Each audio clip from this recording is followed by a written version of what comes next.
जीव हमारी जाति है, मानव धर्म हमारा।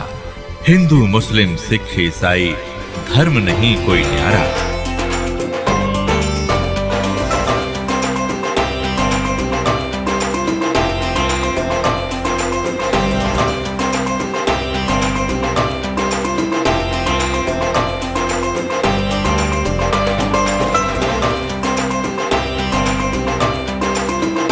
तो पुण्यात्माओं, जब परमेश्वर कबीर जी 600 वर्ष पहले यहाँ आए थे धरातल पर, इस कलयुग में 1398 ज्येष्ठ सुदी पूर्णवासी संवत 1455, लहर तारा तालाब कमल के फूल पर, लहर तारा तालाब में कमल के फूल पर एक नवजात शिशु का रूप धारण करके विराजमान हुए थे। और वो परमात्मा जल के ऊपर विराजमान होते हैं, जिस कारण से वो नारायण कहलाते हैं। रियल नारायण यही है, वो परमात्मा वास्तविक नारायण, इसलिए इनको नारायण कहते हैं। बाकी तो नकली नारायण है, यहाँ के नासवा नारायण है। यूँ तो कोई भी जल में लौट जा, किश्ती में लौट आ रहा है, वो को नारायण थोड़ा बन जाएगा। तो एक ये परमात्मा की लीला है। सतयुग त्रेता द्वापर कलयुग सभी में ये एक लीला ऐसे करते हैं। तो उसमें वो अक्षर ज्ञान नहीं रखते थे और सब वेदों और ग्रंथों का यथार्थ ज्ञान बताते थे। तो उसमें अक्षर ज्ञान युक्त यानी संस्कृत भाषा के विद्वान माने जाने वाले वो ऋषि महर्षि और ब्राह्मण वर्ग, मंडलेश्वर, गुरु, महंत, आचार्य, शंकराचार्य परमेश्वर कबीर जी को कहा करते, ये अशिक्षित है, अविद्वान है, ये क्या जाने सदग्रंथों के गुड़ रहस्यों को, इसकी बातों में मत आना। और वो बिजली अभी तक गिरी रही, क्योंकि हमारे पूर्वज शिक्षित नहीं थे। आज परमात्मा ने सबसे पहले हमें शिक्षित किया। पुण्यात्माओं, इस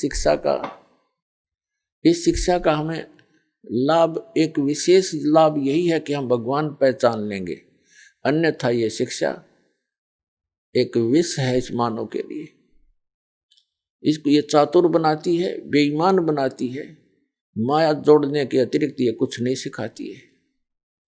कोई भी ट्रेनिंग शिक्षा देख लो, केवल धन उपार्जन उद्देश्य ही लेकर बच्चे पढ़ने जाते हैं और फिर वो उसी उद्देश्य से लगे रहते हैं।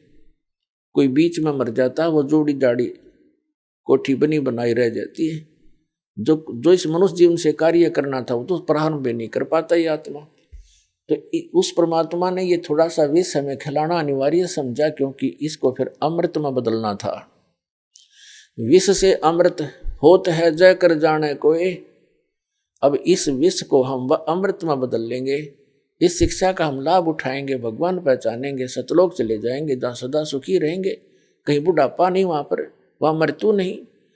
जो दास ज्ञान दे रहा है ये किसी लोकवेद के आधार से नहीं, सब सदग्रंथों को आधार मानकर, और जिन महापुरुषों ने परमात्मा को साक्षात्कार किया, सतलोक गए, वहां स्थान को देखा और वापस आकर उन्होंने गवाही दी, उन महापुरुषों के वचन आपके रूबरू कर रहा है। और इसको आपने हृदय में धारना पड़ेगा। ये लोकवेद मत समझना। और क्योंकि आप दूध के जले हुए अब लस्सी को भी फूकेंगे, लेकिन कुछ दिन में ये सब ठीक हो जाएगा, पता लग जाएगा। लस्सी तो लस्सी ही होती है, और दूध ज़्यादा गर्म था, वो गलती से पी गए हम। तो ऐसे अब ज्ञान हो जाएगा, फिर हम आपकी ऐसी प्रबल इच्छा बनेगी वहां जाने की, डटते नहीं डट सकते। इस ज्ञान के आधार से फिर भक्ति का ऐसा प्रेशर बनेगा। देखो, हम बुढ़ापे में देखते हैं, कहते हैं इसका दिमाग काम नहीं करता, बुढ़ा कहें कुछ, सोचा कुछ, बोला कुछ। क्योंकि वृद्ध अवस्था में जैसी भी क्रियाएं हम करते रहे, वो शरीर में पूर्व जन्म की जो थोड़ी बहुत बैटरी चार्ज थी, संस्कार शुभ थे, उन्हीं को मनुष्य जीवन प्राप्त होता है, वो खत्म हो गए। तो हम भक्ति के प्रेशर से एज इट इज माइंड बना रहेगा, और एक करट लगी रहेगी। जब शरीर छूटते ही एक कदम आपका सतलोक के अंदर होगा, क्योंकि यहाँ की तो आपको पता ही लग जाएगा। यहाँ से तो आप छक कर दुखी हो लोगे। और पहले बुढ़ापा हमारे लिए एक कैर था, अब वृद्ध अवस्था हमारे लिए वरदान सिद्ध होगी। क्योंकि पहले हम अज्ञानता के कारण इसी क्रिया को फाइनल मान रहे थे, हमारा काम पूरा हो गया, कभी मृत्यु हो जाए, चाहे दुखी रहें, चाहे भुगतें, चाहे किसी प्रकार पड़े पड़े अंदर ही टट्टी करते रहते थे। बूढ़े बुढ़िया देखिए हमने, वो कह रहे थे हमारा काम पूरा हो गया, बस ठीक से। तो अब हम उन दुखों से एक चिंतित होवांगे और फिर इस बुढ़ापे से छुटकारे के लिए एक विशेष कसक बनाएंगे सतलोक में जाने की। और जहां आशा तहां बासा हुई, और भक्ति साथ होनी चाहिए। भक्ति बिना वहां कौन रखेगा अपने को। तो ये भक्ति का मार्ग आपको ऐसा मिल गया है कि कुछ ही समय में आप भक्ति से परिपूर्ण हो जाओगे। थोड़े ही करने से घना लाभ मिलेगा। जैसे एक तो सारा दिन मजदूरी करे 200 रुपये प्राप्त करे, एक ऐसा सेठ साहूकार ऐसा बिजनेस करता रोजाना का 1 लाख रुपए का गल्ला ले जाता है, तो वो कितना धन एकत्रित कर रहा। इसी प्रकार आपको ऐसा मेथड दिया जाएगा भक्ति का जिसके एक श्वास की इतनी कीमत बढ़ जाएगी। वो सतनाम के 2 अक्षर का जाप दिया जाएगा। उसके बारे में कहा है परमेश्वर की वाणी में कि सतनाम एक पालड़े, एक तराजू के तखड़ी के एक पलड़े में सतनाम के एक श्वास उस श्वास की कीमत।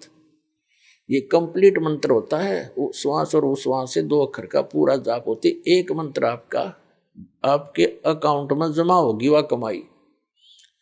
सतनाम पालड़े रंग होरी हो और 14 लोक चढ़ावे राम रंग होरी हो।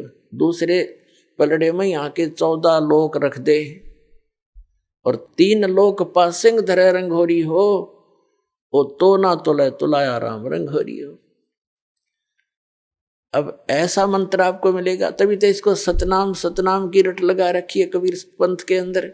और सतनाम का उनको पता नहीं कख भी और कितना कीमती है सतनाम।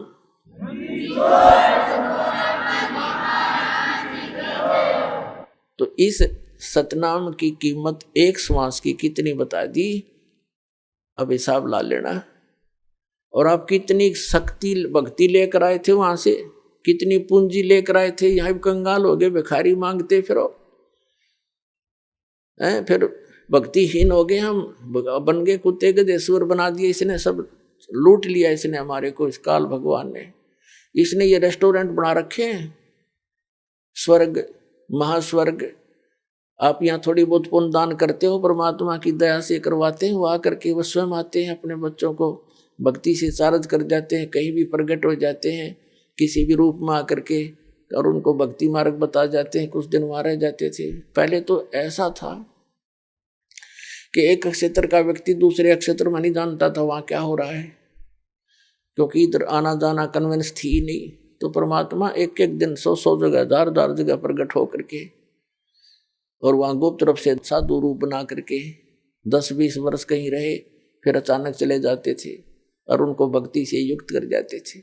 तो उस आप में आस्था भगवान की बनी रही ना। तो काल तो नास्तिक करवाना चाहता था, सबको चाहता है कि इनकी आस्था हट जाए भगवान से।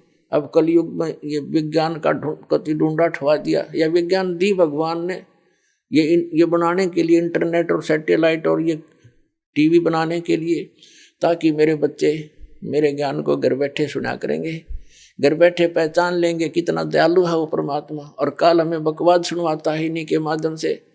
सारा दिन मीडिया में क्या सुनते हो, कोरी बकवाद, सारा दो दिमाग को खराब करने वाली, अंतःकरण मलिन करने वाली बातें आती हैं, एक भक्ति मार्ग को ना छोड़कर। और भक्ति मार्ग क्या दे रखा है नकली संतों ने, कोरी बकवाद घट रहे हैं, कख नहीं पता इनको। तो सब तरह से हटा दिया हमारे अंतःकरण को, और हम नास्तिक होने के कागार पर खड़े थे। जब यह भक्ति प्रारंभ ना होती तो ये सत्कर मान लेना।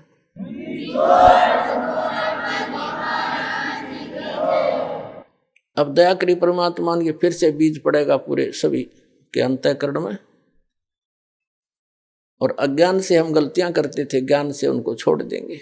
आप सुन रहे थे जगत गुरु तत्वदर्शी संत रामपाल जी महाराज जी के मंगल प्रवचन। अधिक जानकारी के लिए विजिट कीजिए हमारी वेबसाइट www.jagatgururampalji.org। संत रामपाल जी महाराज जी के शुभ आशीर्वाद से पूरे विश्व भर में 500 से भी ज्यादा नाम दीक्षा केंद्र हैं, जिन पर संत रामपाल जी महाराज जी द्वारा ऑनलाइन निशुल्क नाम दीक्षा दी जा रही है। अपने नजदीकी नाम दीक्षा केंद्र का पता करने के लिए संपर्क करें 8222880541।